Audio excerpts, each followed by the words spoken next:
श्री नवनाथ कथासार अध्याय 16वा. मच्छिंद्रनाथ मोठ्या राजेशाही थाटात कानिफनाथाला भेटला. त्याने महिनाभर राहण्याची केलेली विनंती कानिफनाथाने आनंदाने मान्य केली. दरम्यानच्या काळात मच्छिंद्राला वाटले की याला येथून सोडूच नाही.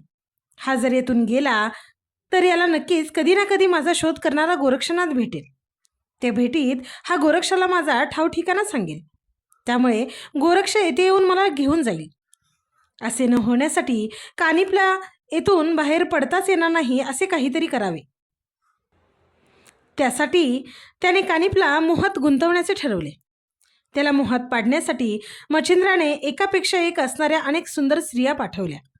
त्यांना पाहून देव, ऋषी, तपस्वी अगदी कोणीही भुलले असते. तरी देखील कानिफ मात्र त्याला काहीही भुलला नाही. एवढेच काय, त्याचे शिष्यसुद्धा त्या स्त्रियांच्या मोहाला फसले नाहीत. 1 महिना असाच गेला. मच्छिंद्राच्या या कावेबाज धोरणाला कोणीही भुलले नाहीत. त्याने मनातल्या मनात कानिफ व त्याच्या शिष्याला धन्य म्हटले. नाथपंथीयांचा त्याला अभिमान वाटला. आपण मारुतीसाठी इथं रमल्याचं मात्र त्याला मनापासून वैषम्य वाटलं. महिन्यानंतर जेव्हा कानिफनाथ त्याचा निरोप घ्यायला आला तेव्हा त्याच्यासमोर होकार देण्यावाचून दुसरा पर्याय नव्हता.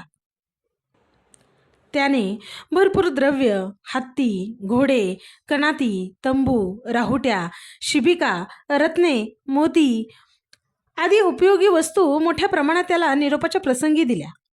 नगरापासून 1 कोस अंतर मच्छिंद्र कानिफनाथाबरोबर गेला.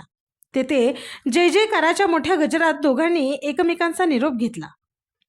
कानिफने स्त्री राज्य सोडल्यानंतर वेगवेगळ्या अनेक गावांना भेटी देत देत तो गौड बंगालात पोहोचला. ज्या ज्या गावात तो जाई तेथे तेथे त्याचे उत्तम स्वागत करण्यात येई. तेथील गावकरी पुढच्या गावापर्यंत त्याची साथ करत. सर्वत्र असंच घडत असल्यामुळे त्याची कीर्ती दूरवर पसरली. ती हेलापट्टणच्या गोपीचंद राजाला देखील समजली. तातडीने त्याने आपले दूत पाठवले. दूतांकडून त्याने कानिफनाथाचे वैभव, त्याच्या सिद्धी, त्याचा प्रभाव, त्याचे वैराग्य, त्याचे तपस्वी शिष्य, त्यांची कीर्ती या गोष्टी बारकाईने ऐकून घेतल्या. गोरक्षनाथ हेलापट्टणपासून पुढे निघून गौड बंगालमध्येच होता. अचानक एका अरण्यामध्ये कानिफ व त्याचे शिष्य त्याला भेटले. एकमेकांना भेटून त्यांना फार आनंद झाला. त्यांनी प्रेमाच्या गोष्टी बोलल्या. गोरक्षनाथाला आपल्या विद्येची चमक दाखवावी असे कानिफनाथाला वाटले. तो गोरक्षाला म्हणाला, आपण बसलेल्या आमराईत मधुर फळे दिसतायत, थोडी आणू का खायला? तेव्हा गोरक्ष म्हणाला, नको हो, उगाच तुम्हाला त्रास कशाला? त्यावर कानिफ म्हणाला, त्यात कसला आला हे त्रास? मी काही शिष्यांना सांगतो, ते लगेच उठून आंबे तोडून घेऊन येतील. हे ऐकून गोरक्ष म्हणाला, एवढा त्रास त्यांना कशाला द्यायचा? शिष्य नसते तर स्वतःलाच आंबे आणावे लागले असते ना. तुमची एवढी इच्छा असेल तर तुम्ही विद्येच्या बळावर उठून न जाता येते फळे आणा. कानिफाला नेमके जे हवे होते तेच गोरक्षाने सांगितले. लगेच त्याने विभक्तास्त्र व आकर्षणास्त्र मंत्राचा जप केला. भस्म मंत्रून ते झाडाच्या दिशेने फेकले. त्यामुळे झाडावरचे पिकलेले भरपूर आंबे तरंगत येऊन हातात पडले. गोरक्ष व कानिफच्या शिष्यमंडळींनी ते आंबे खाल्ले.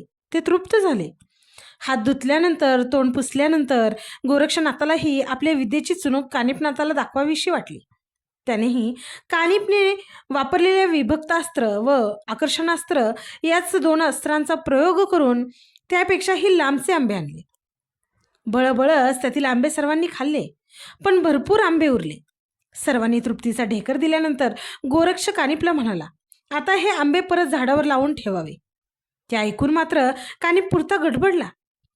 तो गोरक्षाला म्हणाला, असे कधी करता येईल का? त्यावर गोरक्ष म्हणाला, खरा गुरुभक्त असेल तर त्यात काय अशक्य आहे? पवित्र श्रद्धावंत गुरुपुत्र दुसरा ब्रह्मदेव निर्माण करू शकतो. इकडचे जग तिकडे करू शकतो. त्याला आंबे झाडावर लावायला काय अडचण येईल? गोरक्षाचे बोलणे ऐकून कानिफ चिडला. तो एकेरीवर आला. तो गोरक्षाला म्हणाला, अरे माहिती आहे तू मोठा खरा गुरुभक्त आहेस. ते माहीत आहे तुमची योगविद्या, माहीत आहे तुझा गुरु. भोगाचा हावरा सगळे श्रीराज्य तुझ्या गुरुने भोगले आहे, अजूनही भोगतोय. कशाला गुरुभक्तीच्या नुसत्या वल्गना करतोस? कानिफचे हे बोलणे ऐकताच गोरक्ष दुःखी झाला. तो देखील खूप चिडला. तो कानिपला म्हणाला, तुझा गुरु किती पराक्रमी आहे ते मला चांगलेच माहीत आहे. 10-12 वर्ष विहिरीत अडकलाय. लिदीने वरून ती विहीर गोपीचंदाने पूर्ण भरून टाकली आहे. त्याला स्वतःचा उद्धार करता आला नाही, तर तो तुझा इतरांचा काय उद्धार करणार? तुला 4 सिद्धी मिळाल्या नाही तर शिष्यगण फिरवण्या इतका स्वतःला मोठा समजतोस की काय? जा, हेल्लापट्टणला जा. तुझ्या गुरुला स्वतःच्या डोळ्यांनी बघ. माझा गुरु तसा नाही. मारुतीसह सगळ्या देवांना त्याने शरण आणले आहे. आता स्वतः तूच पहा त्याचा प्रभाव. जय मच्छिंद्रनाथ, जय अलक निरंजन. आता हे पडलेले आंबे पुन्हा झाडावर जाऊन चिकटतील. गोरक्षाने परत एकदा स्पर्शास्त्र योजून ते आंबे झाडावर चिकटवले. ते पाहून आणि जालंधराची सद्यस्थिती ऐकून कानिपने मनपूर्वक गोरक्षनाथांची क्षमा मागितली. गोरक्षालाही मच्छिंद्राची वार्ता कळल्यामुळे आनंद झाला होता. म्हणून त्या अरण्यातून दोघेही आपल्या गुरुच्या दिशेने म्हणजे गोरक्ष श्रीराज्याकडे तर कानिप हेलापट्टणकडे निघाला. कानिपनाथ हेलापट्टणकडे येत असल्याचे वृत्त दूतांनी सांगताच गोपीचंद राजाला खूप आनंद झाला. तो स्वतः जातीने त्याच्या स्वागताच्या तयारीला लागला. जालंधर किती घाणेरडा होता, हा योगी कसा वैभवशाली आहे, माझ्यासारख्या वैभव संपन्न राजाला असा श्रेष्ठ गुरु शोभेल, आईला काय त्यातले कळते आहे, असे विचार त्याच्या मनात सतत घोळत होते. गोपीचंद राजा स्वतः लवाजम्यानिशी कानिपाला स्वागतासाठी सामोरी गेला. कानिप चिडलेला होता, परंतु जालंधरची भेट होणे त्याच्यासाठी सर्वात महत्त्वाचे असल्याने वरकरणी त्याने शांतपणाचा पेहराव पांघरला होता.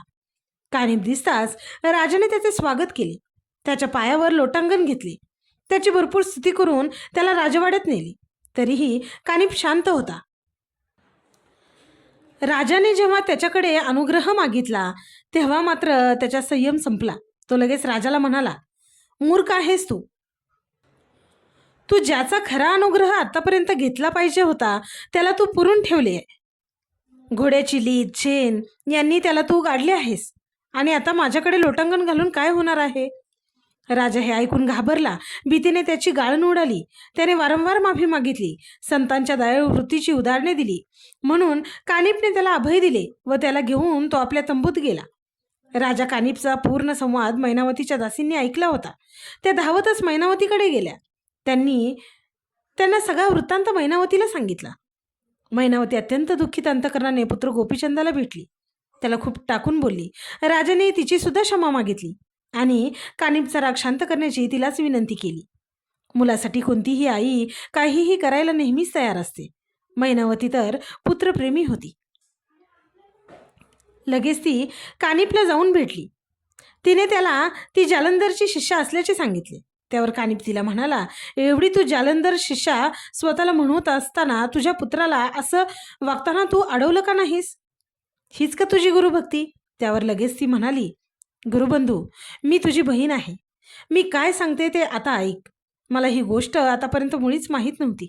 उलट मीच माझ्या पुत्राला जालंधरकडून अनुग्रह घेण्यासाठी विनवित होते. तुमचे आणि पुत्राचे बोलणे माझ्या दासींनी ऐकले. त्यांनी मला येऊन सांगितल्यामुळे मला आता हे कळले. राजाने अत्यंत गुप्तपणे हे कृत्य कधी केले हे मला माहीतच नाही. जालंधरने गोपीचंदावर कोप धरला तर माझा जगून तरी काय उपयोग? गुरुबंधू, तूच योग्य मार्ग काढून यातून मला वाचव. गुरुभगिनीच्या बोलण्याने कानिप द्रवला. त्याने तिला वचन दिले की भिवू नकोस. मी राजाला अभय दिलेले आहे, त्याचे मी अकल्याण करणार नाही. तेव्हा मैनावतीला आनंद झाला. ती परत गेली. गोपीचंदाला भेटून त्याला सर्व सांगितले. त्यामुळे त्याची ही भीती पूर्णपणे कमी झाली. जालंधर जिवंत नसावा असे गोपीचंदला वाटत होते. मात्र जालंधरचे तपोबल मैनावतीला माहीत असल्यामुळे तिच्या मनात ते जिवंत असतीलच याबाबत कोणतीही शंका नव्हती. फलश्रुती. या अध्यायाच्या पठनाने वा श्रवणाने दुष्ट स्वप्नांचा नाश होईल.